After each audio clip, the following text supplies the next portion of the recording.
Hi everybody, Dr. Scott Keller with Synergy Chiropractic Spine and Joint Center on 56th and Pine Lake in the Madonna Proactive Building. Glad to be with you again, and today I think is our final video for the little series that we're doing. Again, if you have questions about any of this stuff, please don't hesitate to email or call me. Some of this stuff is tough to explain in just a few minute videos. Last week we went over some things with the core, the mini bear crawl. Today we're going to go over a little bit of shoulder and thoracic spine mobility issues, strength issues, which is a huge problem in our society. Again, we can just use the example of sitting. It's just the easiest one to explain. So when we sit and we slouch all day, we get the rounded shoulders, we get the kyphotic or flexed thoracic spine kind of between my shoulder blades. Our heads jut out in front of us, and we just kind of get in this position and we don't even realize it. And it doesn't have to be that severe, but even just a little bit of roll here, a little bit of shrug in your shoulders, a little bit of forward head carriage can affect the shoulders and the neck and the head drastically, okay? We see this stuff way too common in just people, patients, and the population that comes to our office, but more and more so we're seeing it more problematic in our kids, in our youth, because they sit at computers, they sit in a desk all day, they go home and they're on their phones looking down, they're on their tablets or their iPads or playing video games. So something to think about, and I just encourage all of you guys with young ones to pay attention to some of this stuff. The shoulder, the neck, and the thoracic spine are all very intimately related. So really we can't address all of that in one short video. What I can tell you is just give you a couple little tips that you can do your own research. You can call somebody like us or your medical provider. You can look at some of my other YouTube videos if you choose. I cover a lot of stuff for mobility of the spine and the shoulders, which is just absolutely vital for all of us, especially if we're stuck in that position. You need to look at your pecs, okay, stretching and mobilizing there. You need to look at your latissimus muscle. That can get tight and actually pull us forward. You don't think about it being that kind of a muscle because it lives here. It comes up and attaches to the front of your shoulder, which actually pulls us forward like this. So you need to address that one. You need to address your thoracic spine. So you can use something simple like a foam roller or yoga type poses and exercises to really mobilize the spine in extension and rotation. So between my shoulder blades, on the back side, from about the base of your neck to kind of where your lower back starts, is made to extend a little bit and also rotate. If you lose those motions, you're going to compensate for that somewhere. A lot of times that's our lower backs. A lot of times that is our neck and our shoulders, all right? But today we're going to focus on a couple simple exercises that you can start doing to get a little motion in your spine, but also to start stabilizing the shoulder blades a little more. What we see with all those issues that I just talked about is instability in the shoulder joint and the scapular area back on the back side. You feel a lot of knots and you feel a lot of tension back there. A lot of people say they hold their stress back there. Those are often problems that occur because of instability around the shoulder joints. So it's something that's often missed and not thought about. That's really, really important and why we're going over it today. If all you do is stretch and mobilize, you're probably going to miss the boat on some of the stuff that happens up through your neck and your shoulders, okay? The first exercise we're going to do is called round, reach, and rotate, okay? You're going to want to have some sort of a band. I'm going to use a circular band like this. It doesn't have to be. It can just be a straight band.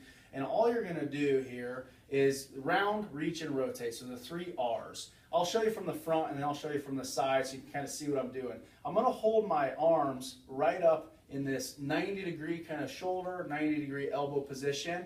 I'm going to grab the band and I'm just going to pull out, kind of externally rotating my shoulders a little bit to get a little activation in my shoulder blades, okay? So that's just starting position is kind of right here. The other thing I want to really focus on and make sure I'm not arching my back is tighten your core, okay? So maintain tightness there as you go here and pull out on that band. And then you're going to round, which means kind of push your spine backwards a little bit, reach, and the rotate part is kind of hard to think about, but the scapula or the shoulder blade should rotate around your rib cage. So you should feel that if you're looking from the back side, the two shoulder blades should kind of wrap around the rib cage as you go up with your arms. They shouldn't stay stuck where they're at, which leads to a lot of problems.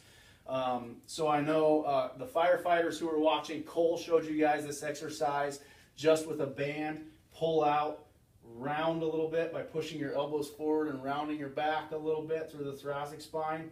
Reach, and then that rotation should happen automatically. Now you notice I'm not going up until my arms are straight. It's really difficult to get that high without compensating and starting to arch your back and flare your ribs. We don't want to get to that point. We want to keep this maintained tight as we start to go up, and just go as high as your shoulders let you go. Where you should feel that working, if you're doing it correctly, is down through the shoulder blade here.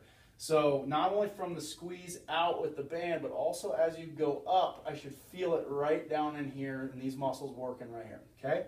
So go up nice and slow, come down slow, and repeat. 5, 8, 10 repetitions, whatever you can manage, keeping perfect and correct form and technique. The second way you can do it, actually I'm going to keep that band, is with a foam roller. I really like using the foam roller because it can kind of guide the motion a little bit. So I'm going to have to just show you on the wall behind me here so you'll see from the back, but basically I'm doing the exact same steps that I just was going through without the foam roller, but using the foam roller on the wall to help guide that motion. So I'm going to have my band, have the foam roller placed about wrist or right at your hands when you're in the proper 90-90 position. Tighten my core, out with the band, round by pushing away from the wall, and then reach. Down to the start position, and up. And that's it, okay? So once again, to reiterate, most common mistakes are reaching, hyperextending, or flaring the ribs, hyperextending your lower back. We also don't want to shrug our shoulders. I don't want to see anybody's shoulder up towards their ear. Try to keep the shoulder down as you reach. Okay, so those are the important points there. The second exercise is a little simpler than that one. It's called a push-up plus exercise. So what you're going to do is get on all fours.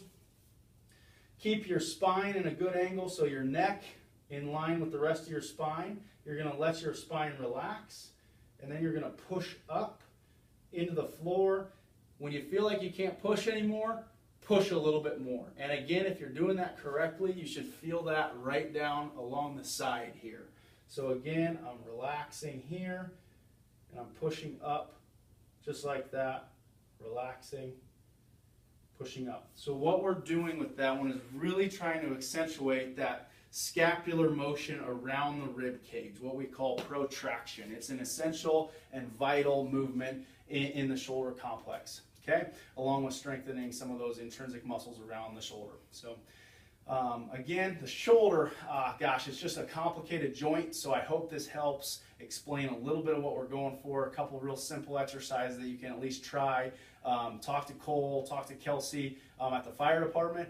If you have questions further than them, or if you're a patient of our office and you're seeing this on Facebook, just give me a call or an email, scott@synergylincoln.com. Our phone number to our clinic is on the banner here, 402-328-2660.